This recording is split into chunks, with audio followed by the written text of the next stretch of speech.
अभिवादन है आपका मित्रों। मैं हूं एच.एस. पांडे। आप देख रहे हैं micro ops channel. Minorities rights in India,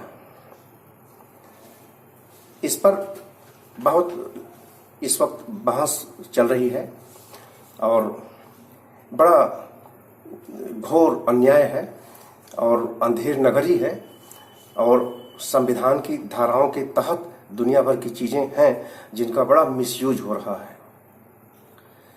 अब इसको मैं बहुत ही संक्षेप में आपके सामने प्रस्तुत करता हूं। प्लीज, थोड़ा गंभीर विषय है, इसलिए अंत तक हमारे साथ रहने की कृपा करें। देखिए, संविधान की धारा 29 और 30, 29 और 30, ये दोनों माइनॉरिटी राइट्स को इंश्योर करती हैं। आर्टिकल 29 ऑफ इंडियन कॉन्स्टिट्यूशन वो कहता है कि जो भी any citizen and or section of citizens having a distinct language, script or culture have the right to conserve the same। जो एक विशिष्ट किस्म की भाषा, स्क्रिप्ट या कल्चर जिनकी है, उनको पूरा राइट है कि उसको वो पोषित कर सकें, उसकी उसकी प्रगति इंश्योर कर सकें और उसके लिए जो भी उनको जरूरी लगता है वो उसको बढ़ाने के लिए कर सकें। बिल्कुल दुरुस्त बात है। आर्टिकल 30 क्या कहता है? All minorities, majority word use नहीं कर रहा है, all minorities whether based on religion और लैंग्वेज। गौर से सुनिएगा, all minorities whether based on religion और language shall have the right to establish and administer educational institutions of their choice. सारी माइनॉरिटीज, चाहे वो धर्म के आधार पर माइनॉरिटी है या लैंग्वेज के आधार पर, उनको ये अधिकार होगा कि अपने मन मुताबिक वो अपनी एजुकेशनल इंस्टीट्यूशंस को इस्टेब्लिश कर सकें और उन्हें एडमिनिस्टर कर सकें, अच्छे से चला सकें। अब अपने जगह पे दुरुस्त बात है। अब देखिए, ये राइट्स मेजॉरिटी के लिए कहीं नहीं कहे गए हैं, माइनॉरिटीज के लिए ये चीज संविधान में कहा जा रहा है। इसलिए कहा जा रहा है कि संविधान की एक परिकल्पना थी कि जो कम संख्या में हो, ज्यादा संख्या वाले के सामने कम संख्या में हो तो उसको कोई सता न सके, उसकी संस्कृति पे कोई प्रहार न कर सके और उसका पूरा पोषण इस देश में किया जा सके। और राइट टू इक्वलिटी जो आर्टिकल 14 कहता है उसको पूरी तरह से उसका पालन सुनिश्चित किया जा सके। तो उनकी मंशा बिल्कुल साफ थी, लेकिन उनको संविधान निर्माताओं को क्या मालूम था कि इस देश में राजनीतिक दल अपने स्वार्थ के लिए ऐसी धाराओं को कैसे यूज करेंगे और कैसे मिस यूज करेंगे। तो इस चीज का अंदाजा शायद नहीं, भविष्य को पहचानना, और कोई संविधान निर्माता समिति जो भी थी वो कोई त्रिकालदर्शी नहीं थी। तो इस तरह से ये चीज अब कैसे मिस यूज हो रही है, मैं उस पर आता हूं। अब देखिए, संविधान विडंबना देखिए, मतलब this is very absurd and this is actually this is irony of the whole this constitutional system कि वो they have not specified the word minority anywhere in the constitution. उन्होंने माइनॉरिटी को नहीं बताया कि माइनॉरिटी किसको कहेंगे, उन्होंने इसको नहीं बताया। अब section 2 class C of the national commission of minorities act 1992, national commission of minorities act 1992 की सेक्शन 2 क्लास C ने 6 कम्युनिटीज को माइनॉरिटी कम्युनिटी घोषित किया। उसमें है Muslims, Christians, Buddhist, Sikhs, Jains and Parsis. इनको उन्होंने कहा कि ये माइनॉरिटी कम्युनिटी है। अब उस वक्त जो है माइनॉरिटी कम्युनिटी को अपने चॉइस के अनुसार एजुकेशनल इंस्टीट्यूशंस इस्टेब्लिश करना, उनमें जैसे चाहिए वैसे तालीम देना, जैसे आजकल आप देख रहे हैं रिलीजियस एजुकेशन वगैरह, कुरान और इस्लाम की जो भी है वो चीजें पढ़ाई जा रही हैं, वो इसी धारा के तहत पढ़ाई जा रही हैं। और अभी कोई हिंदू मेजॉरिटी इंस्टीट्यूशन कोई इस तरह की अपनी रिचुअल्स को, अपनी मैथोलॉजिकल स्क्रिप्चर्स को पढ़ाने लगा तो उसको नहीं पढ़ाने दिया जाएगा, वो सेकुलर के नाम पर फिर बंद कराया जाएगा उसको। तो ये धारा, अब इसको डॉक्टर के.एम. मुंशी, जो उस वक्त संविधान सभा के मुख्य लोगों में से एक थे, उन्होंने कहा कि ये किसी सेकुलर कंट्री में किसी पर्टिकुलर कम्युनिटीज को इस तरह के राइट्स देना तो ये ठीक नहीं लगता। ये this is actually not in conformity with article 14 of Indian constitution. उन्होंने कहा कि ये समानता के अधिकार के खिलाफ लगता है और इस तरह का बंदोबस्त नहीं करना चाहिए। तो डॉक्टर के एम मुंशी ने इस तरह प्रपोज किया था, लेकिन उनकी बात को नहीं मानी गई और वो मसला फिर matter was referred to minorities subcommittee of the constituent assembly. Minorities subcommittee of the constituent assembly, संविधान निर्मात्री सभा की जो माइनॉरिटी वाली कमेटी थी उसमें रिफर किया गया, जिसमें सब कुछ पलट दिया गया और माइनॉरिटीज को ये पूरा आर्टिकल 30 रिटेन कर दिया गया और ये भी कहा गया कि even these institution shall be entitled to state aid also, और राज्य जो है इनको आर्थिक सहायता भी करेगा ऐसी इंस्टीट्यूशंस को अपनी एजुकेशनल सिस्टम और अपने चॉइस का रिलीजियस स्क्रिप्चर पढ़ाने के लिए इनको मदद भी करेगा। जबकि मेजॉरिटी कम्युनिटी की किसी उसको अगर गवर्नमेंट कोई मदद करना चाहे तो वो सेकुलरिज्म के सिद्धांतों के हिसाब से नहीं कर सकती है। अब देखिए यहाँ पे कैसे जो है चीजों को तोड़ा मरोड़ा गया है। अब इसके बाद मैं आपको कुछ फैक्ट देता हूं जिससे कि आपको स्पष्ट हो जाएगा कि ये क्यों गलत है। Ashwini Kumar Upadhyay, renowned Supreme Court advocate, उन्होंने सुप्रीम कोर्ट में पिटीशन फाइल किया कि चैलेंज किया इसको कि ये माइनॉरिटीज के लिए जो भी व्यवस्थाएं इस देश में चल रही हैं ये उचित नहीं है, और उसको उन्होंने चैलेंज किया। और the plea submitted by Ashwini Kumar Upadhyay has sought to decide section 2C of the National Commission on Minorities Act 1992 as void and inoperative for being arbitrary, unreasonable and offending। उन्होंने कहा कि ये अनरीजनेबल है, ऑफेंडिंग है किसी दूसरी मेजॉरिटी कम्युनिटी के लिए, आर्बिट्रेरी है, इसको वाइड घोषित किया जाए।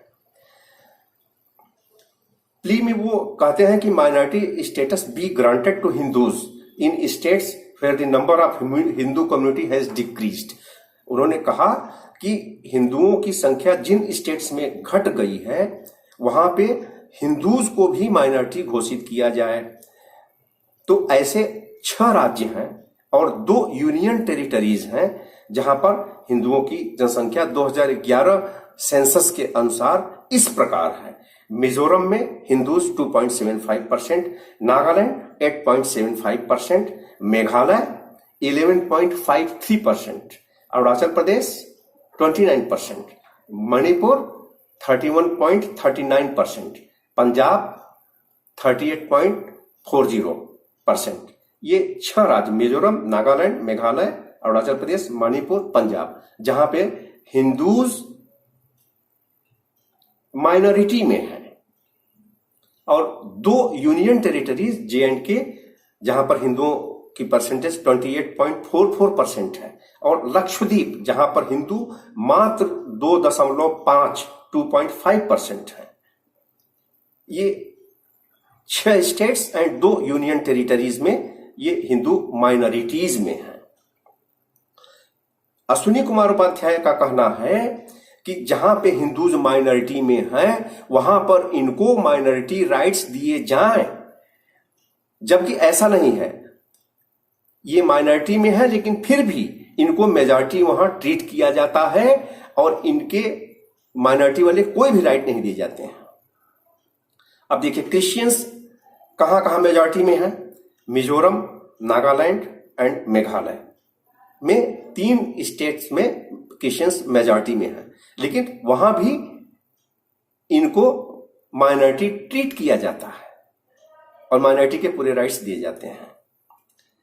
और इनकी अच्छी साइजेबल पॉपुलेशन है क्रिश्चियंस की, अरुणाचल प्रदेश, गोवा, केरल, मणिपुर, तमिलनाडु, वेस्ट बंगाल, लेकिन वहां भी ये माइनॉरिटी ट्रीट की जाते हैं, जबकि अच्छी खासी तादाद है, इनका परसेंटेज काफी ज्यादा है। अच्छा, सिमिलरली सिख्स को देखिए, दिल्ली, चंडीगढ़, हरियाणा में इनकी अच्छी पॉपुलेशन है, लेकिन वहां भी इनको माइनॉरिटी ट्रीटमेंट दिया जाता है, उनकी फैसिलिटीज सारी दी जाती हैं।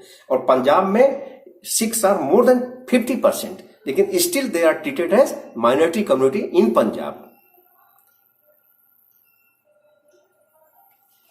अब देखिए मुस्लिम्स मेजॉरिटी में कहां है? लक्षद्वीप 96.2%, गौर करिएगा।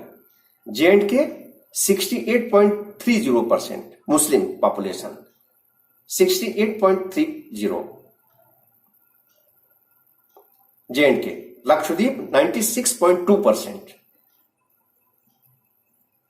इसके बावजूद ये वहां पर भी माइनॉरिटी ट्रीट किए जाते हैं और माइनॉरिटी राइट्स पूरे दिए जाते हैं इनको। इनकी अच्छी खासी तादाद है। असम में मुस्लिम्स की 34.20, West Bengal 27.5%, West Bengal 27.5%, Kerala 26.6%, UP लगभग 20%, 19.30%, बिहार 18%। यहां साइजेबल पॉपुलेशन है मुस्लिम्स की, लेकिन सब जगह ये माइनॉरिटी ट्रीट किए जाते हैं। अब आज की तारीख में मुस्लिम पॉपुलेशन 20 करोड़ से ज्यादा है। अगर ये पॉपुलेशन 50 करोड़ भी हो जाए देश के अंदर, तो भी वो माइनॉरिटी ही ट्रीट किए जाएंगे as per existing constitutional provisions, because उनकी नंबर तब भी कम मानी जाएगी हिंदुओं के मुकाबले ऑन ऑल इंडिया बेसिस। इसलिए वो 50 करोड़ भी हो जाए, 20 करोड़ 25 करोड़ से 50 करोड़ हो जाए, तो भी वो माइनॉरिटी ही ट्रीट किए जाएंगे आज के मौजूदा प्रोविजंस के तहत। तो ये अंधेर नगरी है। आप देखिए, अब हिंदूज आर रियल माइनॉरिटी। अब देखिए हिंदूज कहां कहां माइनॉरिटी में है। Hindus are real minority in Ladakh, Kashmir valley, पूरा J&K की बात नहीं कर रहा हूं, यहां अलग से मैं, कश्मीर वैली में हिंदूज माइनॉरिटी में है। Ladakh, Kashmir, Lakshadweep, Mizoram, Nagaland, Arunachal Pradesh, Meghalaya, Manipur and Punjab, 9 states almost, इनमें हिंदूज माइनॉरिटी में है, संख्या में कम है, लेकिन वहां भी ये मेजॉरिटी ट्रीट किए जाते हैं and they are not given any minority rights.